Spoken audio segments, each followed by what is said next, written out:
दोस्तों SSC GD exam 31 जनवरी 2023 का second और थर्ड शिफ्ट समाप्त हो चुका है। और साथियों 31 जनवरी के सेकंड और थर्ड शिफ्ट में जीके जीएस के जितने भी प्रश्न पूछे गए हैं इस वीडियो में मैं डिस्कस करने वाला हूं। तो साथियों आप हमारे साथ वीडियो में एंड तक जरूर बने रहिएगा। तो साथियों पहला प्रश्न पूछा गया था, भारतीय संविधान के भाग 4 में क्या है। तो साथियों भारतीय संविधान के भाग 4 में मौलिक कर्तव्य का उल्लेख है। ओके फ्रेंड्स, याद रखना।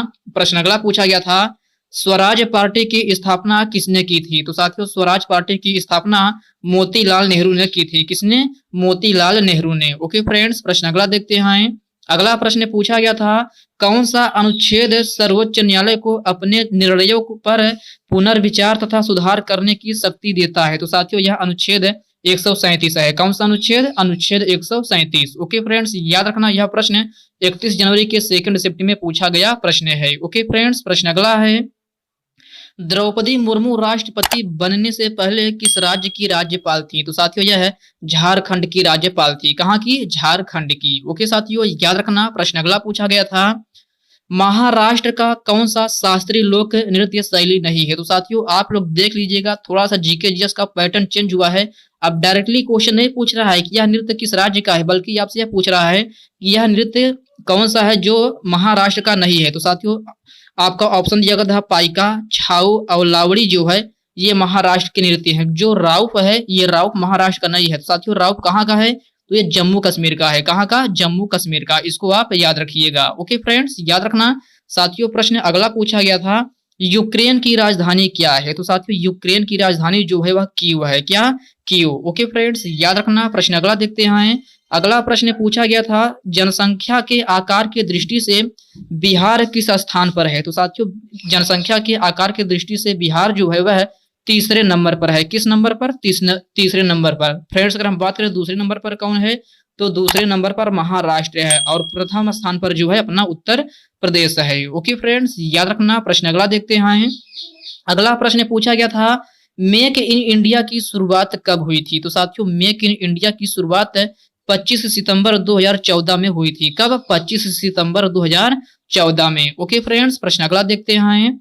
समुद्रगुप्त ने कितने राज्यों को हराकर दक्षिण पतेश्वर की उपाधि हासिल की थी। तो साथियों यह है 12 राज्यों को हराकर जो है दक्षिण पतेश्वर की उपाधि हासिल की थी। ओके फ्रेंड्स, याद रखना यह प्रश्न आपके एग्जाम में पूछा गया प्रश्न है। साथियों प्रश्न अगला पूछा गया था, हिंदी में पट्टी पढ़ाना का अर्थ है जो कि आपको मुहावरे में बताना था। तो साथियों इसका अर्थ जो है वह गलत कहकर बहकाना होता है। क्या? गलत कहकर बहकाना होता है, पट्टी पढ़ाना का अर्थ है। ओके साथियों साथियों अगला प्रश्न पूछा गया था हिंदी में, आस्तीन का सांप जो कि आपको मुहावरे में पूछा गया था। तो साथियों इसका अर्थ जो है कपटी मित्र होता है। क्या?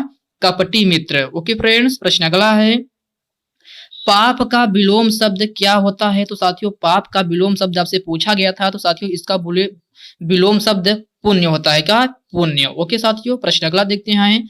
अगला प्रश्न पूछा गया था, जो ईश्वर पर विश्वास नहीं करता है उसे क्या कहते हैं। तो साथियों उसे नास्तिक कहते हैं। क्या?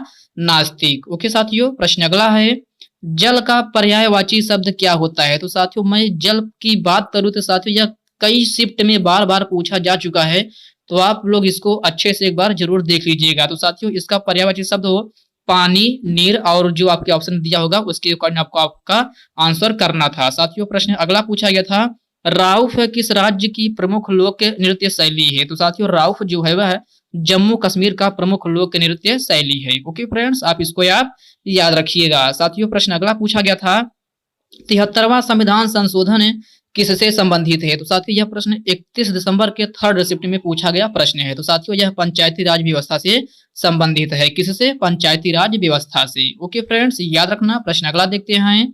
अगला प्रश्न पूछा गया था, जनगणना 2011 के अनुसार सबसे ज्यादा लिंगानुपात वाला राज्य कौन सा है। तो साथियों यह केरल है। फ्रेंड्स अगर हम बात करें इसका लिंगानुपात कितना है, तो साथियों यह 1000 पुरुषों पर इसका लिंगानुपात गणना होता है। तो 1000 पुरुषों पर महिलाओं की संख्या 1084 है। कितना? 1084। इसको आप याद रखिएगा, ये अनुपात आपके एग्जाम में पूछा जा सकता है। ओके फ्रेंड्स, प्रश्न अगला है, भारत मिशन की शुरुआत कब हुई थी। तो साथियों यह भी प्रश्न थर्ड शिफ्ट में पूछा गया था। भारत मिशन की शुरुआत 2 अक्टूबर 2014 में हुई थी। कब? 2 अक्टूबर 2014 में। ओके फ्रेंड्स, प्रश्न अगला पूछा गया था, पंचवर्षीय योजना की शुरुआत कब हुई थी? तो साथियों यह प्रश्न भी एसएससी जीडी में पूछा जा चुका है, यह प्रश्न रिपीट हुआ है। तो साथियों यह पंचवर्षीय योजना की शुरुआत जो है 1951 ईस्वी में हुई थी। कब? 1951 ईस्वी में। ओके साथियों, प्रश्न अगला है, हाफ मैन कप किस खेल से संबंधित है? तो साथियों हाफ मैन कप जो है वह टेनिस से संबंधित है। किससे? टेनिस से। इसको आप याद रखिएगा। साथियों प्रश्न अगला पूछा गया था थर्ड शिफ्ट में 31 जनवरी के, फूल का पर्यायवाची शब्द क्या होता है? तो साथियों फूल का पर्यायवाची शब्द सुमन, पुष्प और पुष्प होता है। आपको अपने ऑप्शंस के अकॉर्डिंग इसका आंसर करना था। साथियों प्रश्न अगला है, अवनति का विलोम शब्द क्या होता है? तो साथियों अवनति का विलोम शब्द उन्नति होता है। क्या? उन्नति। इसको आप याद रखिएगा। तो साथियों अभी ये हो गए इतने प्रश्न। साथियों अब जम्मू कश्मीर के राज्यपाल कौन है? तो साथियों ये प्रश्न अब फर्स्ट शिफ्ट के हैं, इसको आप याद रखिएगा। तो जम्मू कश्मीर के राज्यपाल जो है मनोज सिन्हा है। कौन? मनोज सिन्हा। ओके फ्रेंड्स, प्रश्न अगला है, छठ पूजा में किस देवता की पूजा की जाती है? तो साथियों छठ पूजा में जो है वह सूर्य देवता की पूजा की जाती है। किस देवता की? सूर्य देवता की। साथियों प्रश्न अगला है, हरित क्रांति किस दशक में शुरू हुई थी? तो साथियों हरित क्रांति 1960 के दशक में शुरू हुई थी। इसको आप याद रखिएगा। प्रश्न अगला है, द्वितीय गोलमेज सम्मेलन कब हुआ था? तो साथियों द्वितीय गोलमेज सम्मेलन 7 सितंबर 1931 ईस्वी में हुआ था। ओके साथियों याद रखना। अगला प्रश्न है, नागालैंड की पहली महिला जो राज्यसभा की सदस्य बनी है उनका क्या नाम है? तो साथियों ये एस फंगनोन कोन्याक है। कौन? एस फंगनोन कोन्याक। ओके फ्रेंड्स याद रखना। प्रश्न अगला है, राज्यपाल उम्मीदवार की न्यूनतम आयु सीमा कितनी है? तो साथियों राज्यपाल उम्मीदवार की न्यूनतम आयु सीमा 35 वर्ष है। कितना? 35 वर्ष। ओके फ्रेंड्स, प्रश्न अगला है, 1004वां संविधान संशोधन किससे संबंधित है? तो साथियों यह जो SC ST में 10% आरक्षण को बढ़ाया गया था वही इसका उल्लेख है। आपको इसको याद रखना है। ओके साथियों, प्रश्न अगला पूछा गया था, पंजाब का लोक नृत्य कौन सा नहीं है? तो साथियों पंजाब का लोक नृत्य जो है, पहला नंबर तो आपको ऑप्शन दिया गया था गिद्धा, भांगड़ा, एक ऑप्शन और था जो कि ये सब ये थे। और जो लावड़ी है, ये लावड़ी साथियों पंजाब का लोक नृत्य नहीं है। ओके साथियों याद रखना। प्रश्न अगला देखते हैं, दूध और क्रीम किसका उदाहरण है? तो साथियों दूध और क्रीम जो है वह एक अमल्सन कोलायड द्रव है, यह उसी का उदाहरण है। क्या? अमल्सन द्रव का ये उदाहरण है। इसको आप याद रखिएगा। अगला प्रश्न पूछा गया था, इलाहाबाद स्तंभ है शिलालेख किसने बनवाया था? तो साथियों यह अशोक ने बनवाया था। किसने? अशोक ने। ओके फ्रेंड्स, प्रश्न अगला है, नीति आयोग के उपाध्यक्ष किसे नियुक्त किया गया है? तो साथियों नीति आयोग के उपाध्यक्ष सुमन के बेरी को नियुक्त किया गया है। किसको? सुमन के बेरी को। इसको आप याद रखिएगा। साथियों प्रश्न अगला पूछा गया था, ब्रेबोर्न क्रिकेट स्टेडियम कहां पर अवस्थित है? तो साथियों ब्रेबोर्न क्रिकेट स्टेडियम मुंबई में अवस्थित है। ओके फ्रेंड्स, प्रश्न अगला देखते हैं। अगला प्रश्न हिंदी में पूछा गया था, छठी का फिर डॉट डॉट दिया गया था। तो साथियों फिल इन द ब्लैंक्स अर्थात रिक्त स्थान में आपको हिंदी में दिया गया था छठी का डॉट डॉट दिलाना। तो आपको ये होगा दूध याद दिलाना, मतलब छठी का दूध याद दिलाना। ये आपको मुहावरे में पूछा गया था। साथियों प्रश्न अगला है, संभावना का विलोम शब्द क्या होता है? तो साथियों संभावना का विलोम शब्द तो असंभावना हो जाएगा। ओके साथियों, प्रश्न अगला देखते हैं, हेतु का पर्यायवाची शब्द क्या होता है? तो साथियों यह प्रश्न पहली बार पूछा गया है, तो आप लोग इसको देख लीजिएगा, यह प्रश्न आपके भी शिफ्ट में आ सकता है। तो साथियों हेतु का पर्यायवाची शब्द जो है वह आशय होता है। क्या? आशय। ओके साथियों, अगला प्रश्न पूछा गया था, दुर्जन का विलोम शब्द क्या होता है? तो साथियों दुर्जन का विलोम शब्द सज्जन होता है, ये तो आप लोग जानते ही होंगे।